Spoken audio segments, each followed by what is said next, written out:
पूर्व chief doctor के सिवन ने चंद्रयान 3 को लेकर कुछ ऐसी बात कह दी है कि चीन, अमेरिका, यहाँ तक कि पूरा जापान हिल गया है कि आखिर इसरो ने चंद्रयान 3 में वो कौन सी तकनीक लगा डाली है जिसकी वजह से चंद्रयान 3 दुनिया का सबसे धांसू मिशन बन चुका है। दुनिया भर के वैज्ञानिकों की नजर अब चंद्रयान 3 पर ही टिकी हुई है। पाकिस्तान भी पूरी तरह से बौखलाया हुआ है क्योंकि चंद्रयान 3 की सफलता उसकी आंखों का कांटा बना हुआ है। वहीं चीन भी तड़फड़ा रहा है। चीन भी जानना चाहता है कि जहां अभी तक कोई नहीं पहुंच पाया, यानी चांद के साउथ पोल पर, जिसे डार्क साइड ऑफ मून कहते हैं, वहां भारत सेकंड अटेम्प्ट में कैसे सफल होगा। इसरो ने चंद्रयान 3 में वो कौन सी तकनीक लगा डाली है जिसे पूरी दुनिया जानना चाहती है। सबसे बड़ी बात तो यह है कि अमेरिका भी बहुत पहले से ही इसरो की इस मिशन में मदद कर रहा है, क्योंकि इसके पीछे उसका मकसद है चंद्रयान 3 द्वारा लिया गया चांद का वो सीक्रेट डेटा जो नासा के मानव मिशन में बहुत हेल्पफुल साबित होने वाला है। इसके अलावा अमेरिका चंद्रयान 3 के साथ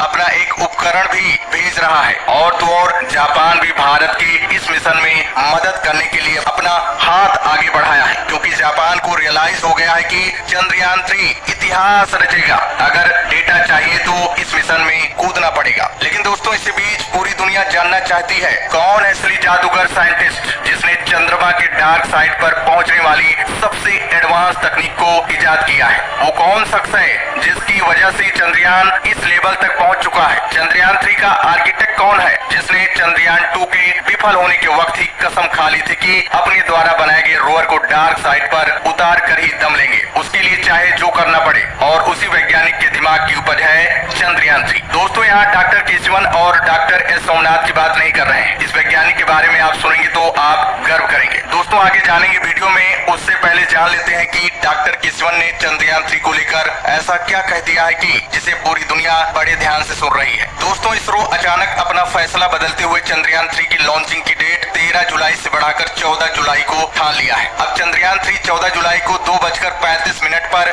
श्रीहरिकोटा स्थित सतीश धवन स्पेस सेंटर से लॉन्च किया जाएगा। इसे भारत के सबसे भारी भरकम रॉकेट LBM-3M4 से लॉन्च किया जाएगा। चंद्रयान 3 23 या 24 अगस्त को चंद्रमा की सतह पर सॉफ्ट लैंडिंग की कोशिश करेगा। दोस्तों, इसरो चंद्रयान 3 को 100% सफल बनाने के लिए जी जान से जुटा हुआ है। इसरो के वैज्ञानिक रात दिन मेहनत कर रहे हैं, यहाँ तक कि अपनी नींद हराम कर दिए हैं। चंद्रयान 3 पर काम 4 साल से चल रहा है, किसी को पता तक नहीं चला। इस मिशन का पूरा बजट 651 करोड़ रुपए का है। अगर चंद्रयान 3 का लैंडर चांद पर उतरने में सफल होता है तो भारत ऐसा करने वाला चौथा देश बन जाएगा। इससे पहले अमेरिका, रूस और चीन चंद्रमा पर अपने स्पेसक्राफ्ट उतार चुके हैं, लेकिन भारत जिस जगह पर जा रहा है, यानी साउथ पोल पर जा रहा है, वहाँ अभी तक कोई देश नहीं पहुँच पाया है। इसलिए इस मामले में भारत नंबर 1 बनने वाला है। इसलिए चीन और पाकिस्तान पूरी तरह से बौखलाया हुआ है। और आपको बता दें, इस मिशन में भारत चांद की धरती पर एक लैंडर उतारेगा। इस लैंडर में एक रोवर भी है जो चंद्रमा की धरती पर घूमेगा और वहाँ कुछ प्रयोग करेगा। लैंडर चांद पर एक लूनर दिन तक रहेगा।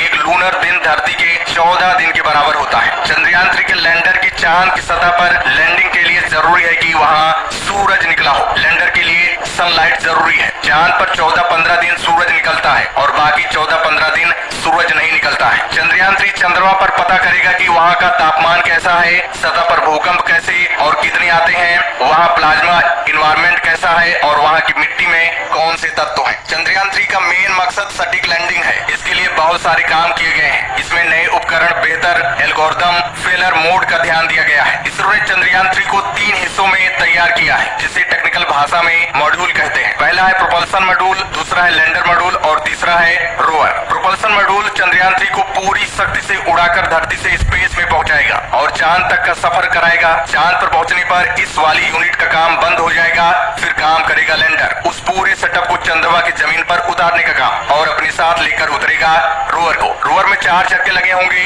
रोबोट है, घूमेगा, फोटो खींचेगा, वीडियो बनाएगा, छोटे में कहे तो बैटरी रहने तक जानकारी जुटाएगा। चंद्रयान 3 में जो तकनीक इस्तेमाल किया गया है, जिसकी चर्चा पूरी दुनिया में हो रही है, नासा भी दंग है, उसका नाम है spectropolarimetry of habitable planet earth, यानी इसको शॉर्ट में कहते हैं सेप, जो चंद्रयान 2 में नहीं था। सेप चंद्रमा की सतह का स्टडी करेगा, साथ ही साथ लैंडिंग की सुरक्षित जगह की पहचान करेगा। सबसे बड़ी बात तो यह है कि इसरो का लैंडर के साथ संपर्क भी नहीं टूटने देगा। चंद्रयान 3 में एक काम और किया गया है। दरअसल अगर एक सिस्टम फेल हो जाता है तो डेटा दूसरे सिस्टम से लिया जाएगा। डिप्रेशन लेवल को बढ़ाया गया है। हाई लैंडिंग वेलोसिटी का सामना करने के लिए लैंडर के लेग बेहद ही मजबूत बनाया गया है, क्योंकि खुदा न खास्ता अगर हार्ड लैंडिंग भी होती है तो लैंडर सही सलामत चांद पर उतर जाएगा। इसरो ने चंद्रयान 3 के लैंडिंग के लिए तय जगह का दायरा 4 किलोमीटर इंटू 2.5 किलोमीटर रखा है, यानी साउथ पोल पर एक टारगेट पॉइंट रखा गया है। और तो और अगर लैंडर को तय जगह पर उतरने में दिक्कत होती है तो लैंडर को उसके पास कहीं भी उतारा जा सकता है। इसके फ्यूल और कैपेसिटी पर भी ध्यान दिया गया है। यही वजह है कि चंद्रयान 3 की 100% लैंडिंग बताई जा रही है। दोस्तों अब जान लेते हैं कि उस जादूगर वैज्ञानिक के बारे में जिसने 4 साल की कड़ी मेहनत के बाद चंद्रयान 3 को डिजाइन किया है। दरअसल मिशन चंद्रयान 3 को हकीकत में बदलने वाले जादूगर इसरो के वैज्ञानिक